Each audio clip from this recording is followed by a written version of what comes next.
Bonjour, meus amigos, como ça va? Oi, gente, tudo bom? Como é que vocês estão? Tudo bem com vocês? Então é isso, mais um dia vim resolver coisas na rua e mais um dia estou aqui, neste amado lugar, Viva Gula. Só que eu estou, gente, na unidade Passeio Itaigara. Né? Fica dentro daquele shopping, Passeio Itaigara, maravilhoso. Que é ótimo, fica numa varanda, assim, muito agradável. Para começar a pedir uma aguinha com gás, né? Pra dar aquele refrescado calor. E tá aquele dia assim, que tá meio calor, tá meio chovendo, tá um tempo assim meio definido. Então, para acompanhar isso, a gente resolveu almoçar aqui, que aqui é a unidade que sai sopas. A única unidade que sai sopas é essa de cá. Então é isso, eu pedi um creme de aspargos. Quando chegar eu mostro pra vocês, ok? Pronto, gente, chegou minha sopinha.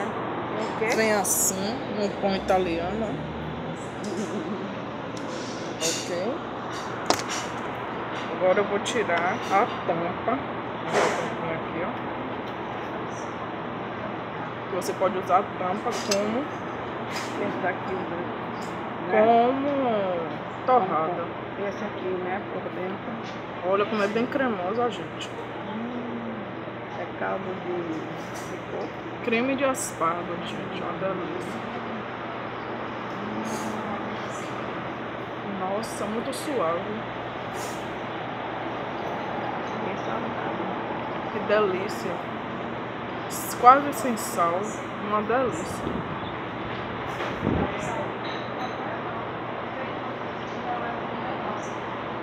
Muito gostoso. Agora vamos aqui comer uma torradinha.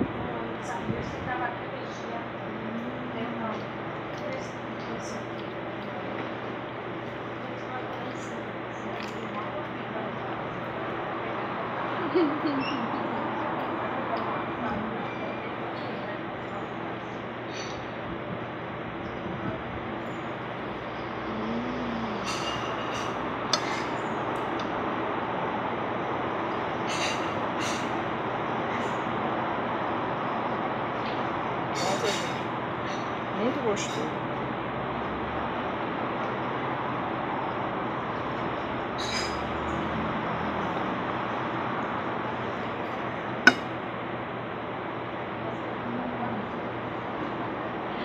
Quem ia gostar era essa menina pra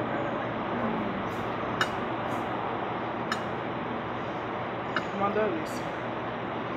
Então é isso, gente. Uma sopinha no Viva Gula do Passeio Itaigara. Tem outros sabores, vocês podem ver. Uma delícia, ó. Eu recomendo. É isso, beijos. Um